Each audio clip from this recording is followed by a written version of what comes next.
ตัวกราบพระทำวัดเช้าครับ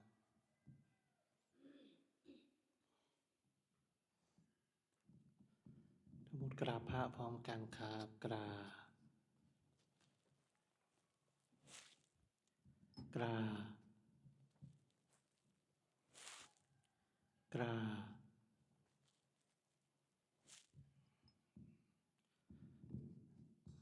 กราบบารมีธรรมพ่อแม่ครูบาอาจารย์ครับ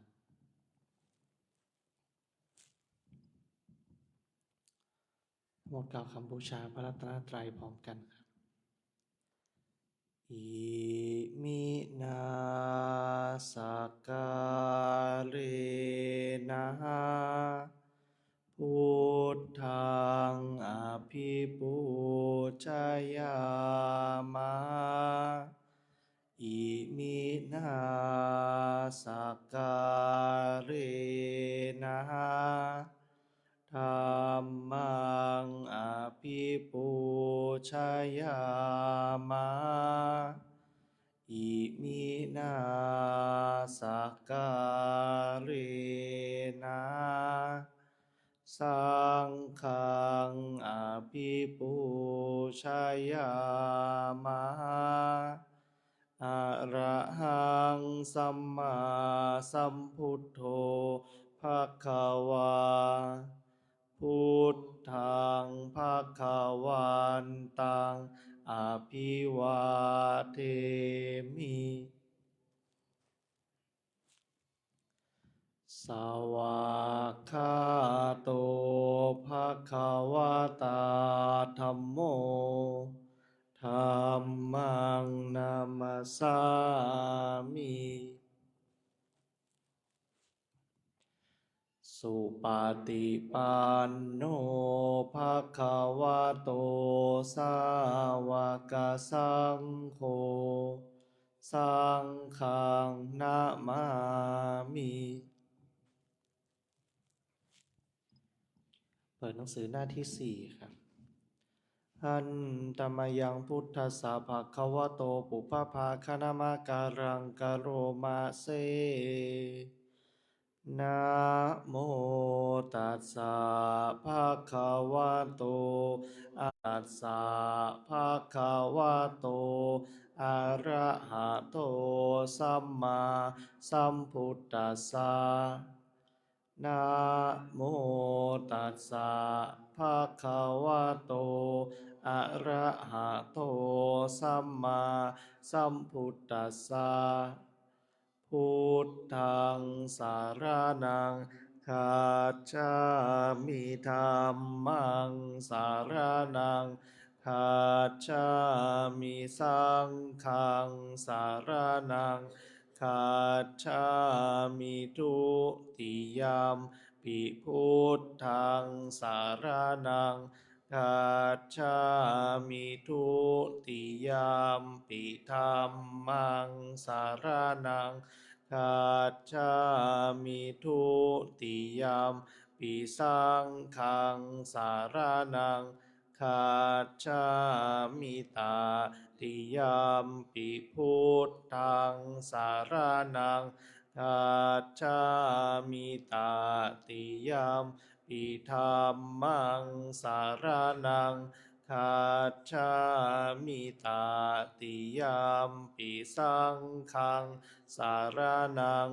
คัจฉามิธรรมที่พระพุทธเจ้าทรงแสดงไว้เพื่อประโยชน์ของสัตว์โลกเป็นธรรมที่เห็นได้ยากยิ่งสำหรับธรรมที่จะกล่าวต่อไปนี้เป็นธรรมที่สามารถกระทำความสงบอันประเสริฐและสามารถประทานซึ่งสมบัติทั้งปวงเป็นเครื่องสงบเหตุร้ายทั้งปวงเป็นเครื่องป้องกันมนุษย์และยักษ์เป็นเครื่องระงับความตายก่อนกำหนดเวลาเป็นเครื่องขจัดความเศร้าโศกและโรคเป็นเครื่องย่ำยีกำลังของข้าศึกเป็นเครื่องจำเริญชัยชนะแด่พระราชา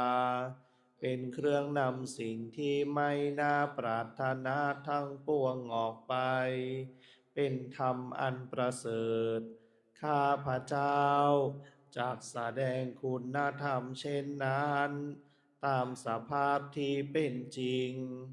ณที่ใดมีผู้กล่าวว่าจะสรรเสริญพระคุณอันประเสริฐของพระรัตนตรัยด้วยจิตที่เลื่อมใสณที่นั้นความสุขความสบายและความสวัสดีย่อมมีแก่ผู้นั้นตลอดการทุกเมื่อเปิดหนังสือหน้าที่ 8หันธรรมยังปฏิจจสมุปบาทธรรมเมสุอิทัปปัจจยตาทิธรรมปะทังพนามาเสอิทาภิกขเวอริยสาวโก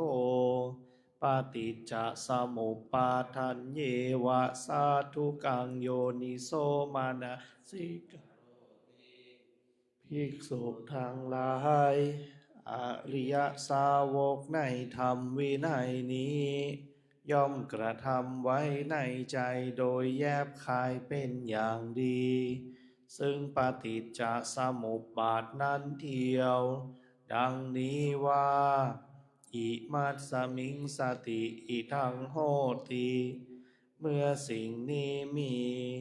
สิ่งนี้ย่อมมีอิมัสสุปาทาหิทังอุปัชชาติ เพราะความเกิดขึ้นแห่งสิ่งนี้ สิ่งนี้จึงเกิดขึ้นอิมัสสมิงอาสติอิทังนะโหติ เมื่อสิ่งนี้ไม่มี สิ่งนี้ย่อมไม่มีอิมัสสะนิโรธาอิทังนิรุจฉาติ เพราะความดับไปแห่งสิ่งนี้ สิ่งนี้จึงดับไปยะทิทังได้แก่สิ่งเหล่านี้คืออวิชชาปัจจยาสังขาราเพราะมีอวิชชาเป็นปัจจัยจึงมีสังขารทั้งหลายสังขาราปัจจยาวิญญาณังเพราะมีสังขารเป็นปัจจัยจึงมีวิญญาณวิญญาณปัจจยานามรูปังเพราะมีวิญญาณเป็นปัจจัยจึงมีนามรูปนามรูปปัจจยาสาลายตานังเพราะมีนามรูปเป็นปัจจัยจึงมีสาลายตนะสาลายตนะปัจจยาภัสโสเพราะมีสาลายตนะเป็นปัจจัยจึงมีผัสสะผัสสะปัจจยาเวทนาเพราะมีผัสสะเป็นปัจจัยจึงมีเวทนาเวทนาปัจจยาตัณหา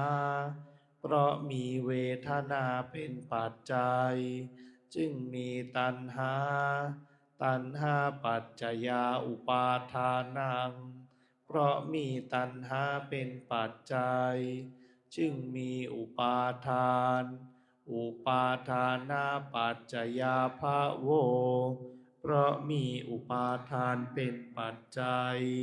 จึงมีภพภาวะปัจจยาชาติเพราะมีภพเป็นปัจจัยจึงมีชาติชาติปัจจยาชารามารณังโสกะปริเทวะทุกขโทมนัสสุปายาสาสัมภวันติเพราะมีชาติเป็นปัจจัยชารามรณะโสกะปริเทวะทุกขโทมนัส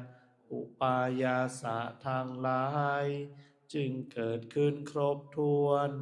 เอวะเมตัสสะเกวรัสสะทุกขคันทัสสะสมุทัยโยโหติเกิดขึ้นพร้อมแห่งกองทุกข์ทั้งสิ้นนี้ย่อมมีด้วยอาการอย่างนี้ อวิชชายะตะเววะอะเสสะวิราคะนิโรธาสังขาระนิโรโธเพราะความจางคลายดับไปโดยไม่เหลือแห่งอวิชชานั้นเทียว จึงมีความดับแห่งสังขารสังขาระนิโรธาวิญญาณนิโรโธเพราะมีความดับแห่งสังขารจึงมีความดับแห่งวิญญาณวิญญาณนิโรธานามรูปะนิโรโธเพราะมีความดับแห่งวิญญาณจึงมีความดับแห่งนามรูปนามรูปะนิโรธาสาลายตนะนิโรโธเพราะมีความดับแห่งนามรูปจึงมีความดับแห่งสาลายตนะสาลายตนะนิโรธาปัสสะนิโรโธเพราะมีความดับแห่งสาลายตนะจึงมีความดับแห่งผัสสะผัสสะนิโรธาเวทนานิโรโธเพราะมีความดับแห่งผัสสะความดับแห่งเวทนาเวทนานิโรธาตัณหานิโรโธเพราะมีความดับแห่งเวทนาจึงมีความดับแห่งตัณหาตัณหานิโรธาอุปาทานะนิโรโธเพราะมีความดับแห่งตัณหาจึงมีความดับแห่งอุปาทานอุปาทานะนิโรธาภาวะนิโรโธเพราะมีความดับแห่งอุปาทานจึงมีความดับแห่งภพภาวะนิโรธาชาตินิโรโธเพราะมีความดับแห่งภพจึงมีความดับแห่งชาติ